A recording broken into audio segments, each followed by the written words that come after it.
We talked a couple of weeks ago about an idea floating around in my head about creating a course or curriculum, something for Christian men. Okay, and I said then I saw a need for such a thing because we're not producing leaders in our churches right now. And we're not producing leaders in our society right now. Look at our president. And that's not meant to be political. I don't care which party he's in, he's not a leader. Okay, and our young men are not growing into leaders. They're not growing up to be leaders. Okay, how do we fix that? And then our broken educational system, and this isn't for young men, this is for all of us. There are so many things that most of us should know, but we were never taught, never learned. Okay, it'd be nice to have a curriculum. Okay, here's some basic life skills. Here's a little Western history, philosophy, history of the church, that type stuff. And then something that discipline. We could all use some discipline right now. Okay, well, I talked to a few people that smarter than myself and bounced around some ideas. And then I thought more about this myself, and I realized just how big of a task this actually is, or would be. Okay, well, then it occurred to me, maybe we try something different. Maybe we try creating just such a course right here online right now. Okay, and rather than this just being what I think about whatever and the few people I know, I've got all of you for input on this. So create a course in real time and make this a collaborative effort.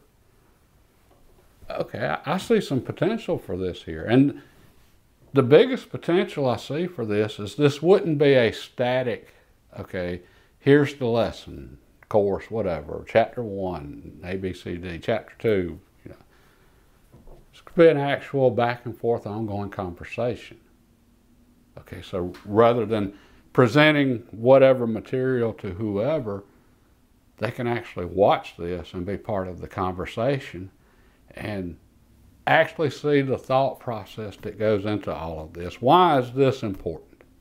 Okay, and that's the biggest place I see our schools messing up. They teach things without reason. Okay, math. Why do we need math? We all went to school, you know, primary and secondary, or most of us did. We go to math class. We learn, the basic arithmetic, and then we get into secondary education, high school, and then we learn maybe some geometry, maybe a little algebra, for a few of us, maybe calculus. Okay, not much of it, but a little bit. But I remember in school that they never said why we're learning this. Okay, and I just remembered math just being extremely boring. Okay, and then quite a few years later, as an adult, I went back to school to get an engineering degree. Right? And I finally seen, okay, this is why we need this. This is why we need math. With math, I can design a house. I can design a bridge. I can use math to build things. Algebra. Okay, I finally understand why we need algebra. With that, I can do stuff. Okay, that's the thing. We need math. Math helps us create. Knowledge of physics helps us create. Physics is studying the natural world and laws of nature. Engineering is applying those laws to do things. Okay, it all started to click, and suddenly for me it became interesting, and I went from what was an absolute horrible student in primary and secondary school to a straight A student for my engineering degree. All right, so, and it was just an associate degree. I was working on a bachelor's, but it got tiring. I was working second shift while I did my degree in a factory. So anyway, but that was just a really eye-opening experience for me, and it just showed me a huge shortcoming of our schools. It would be like your parents took you and put you out in the yard when you were little. They handed you a fishing pole, put a bucket out there and said, here, cast to that bucket. And then that's all you did for 12 years was just practice casting to that bucket. And eventually you're going to get tired of it and it's going to get boring because they never carried you fishing. Or going to a driving range for golf. Okay, you go out there and you hit a few balls. Okay, that's pretty cool, huh? But if you've never played golf, then you really don't appreciate why you go to the driving range. Anyway, school's backwards. They need to start with, this is why you need to know this. Now let's learn this. Let's learn geometry while we're designing a house or a building, whatever. Okay.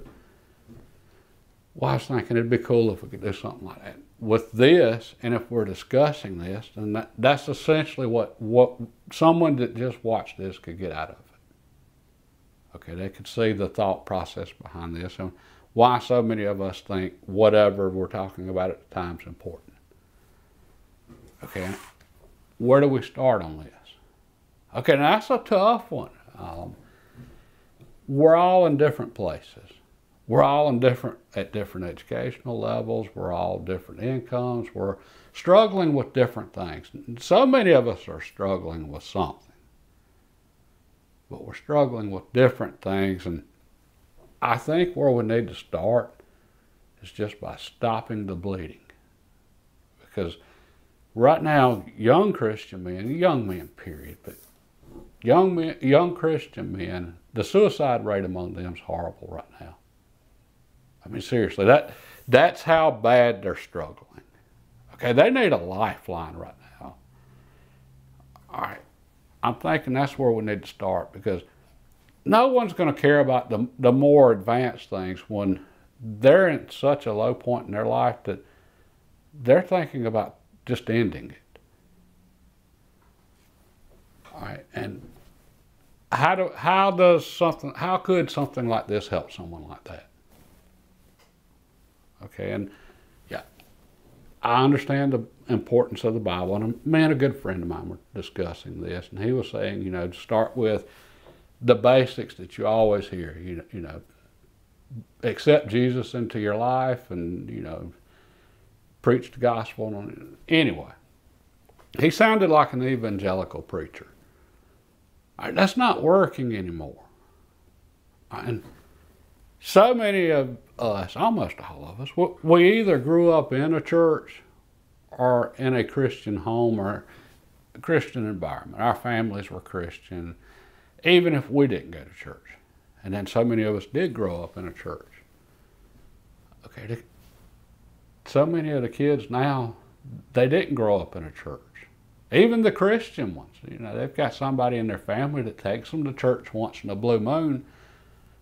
They believe in God, they believe in Jesus, but the church is a foreign thing to them. And then for the ones that are growing up in the church, those are a lot of the ones committing suicide. They're growing up in the church, but the church is such a sheltered environment that when they do get out in the real world, they're lost. Okay, so I'm thinking that's where we've got to start with stopping the bleeding. All right, so what are the basic things we need to cover for a young man right now to help stop that bleeding? Is it how to get a meaningful job, how to build a career? Would that help such a person in such a place? Or just, if they just knew somebody else was out there that understood, maybe that would be helpful. And I think all of them need to know, no matter how bad things are, or if you can't see things getting better, they will. And that's one of my big lessons in life is no matter how bad things seem, they just have a way of working themselves out and getting better. All right, patience. All right, but anyway, yeah, career, that could be useful for a lot of people. I'm thinking of a young man in our church now. He's struggling with finances. He's got a wife, they've got a young baby, nice couple. Tremendous potential there with those two. All right, their future's bright, but they're struggling financially. He doesn't have a clue. How many of us did at, 21 years old? How many of us had a clue on how to go earn money and make a living? Okay, so yeah, he could use some career advice and that type of thing. How a factory works. I remember walking into a factory. I had no idea how you go get the good job in the factory that you make, good money and a good income. That's something I just learned through the School of Hard Knocks, like so many of you. Or a trade, learning a trade, plumbing, electrical, carpentry, masonry.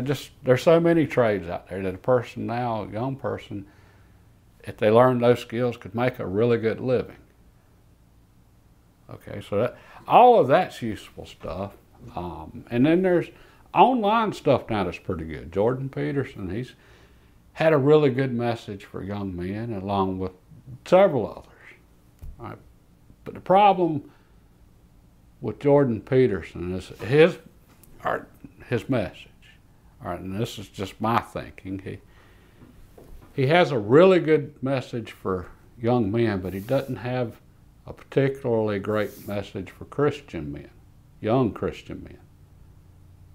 Okay, how do you reconcile, as a young Christian man, all right, you go to church, you know what's good, you know what's moral, you're reading your Bible, you know what you should be doing. At the same time, you go to public school, public institution, kind of like prison, where they throw you in there with a bunch of other people that they don't share your beliefs. How do you deal with that? Okay, you were taught to be good and turn the other cheek, and then you're going in there forced, compulsory education. You're forced in there however many hours a day with people that don't share your beliefs. And as a young man, that's after school. I mean, they're traumatized by the time they make it through school. So after school, what do they do? All right, and then, yeah, I see the struggle with so many now. Okay, so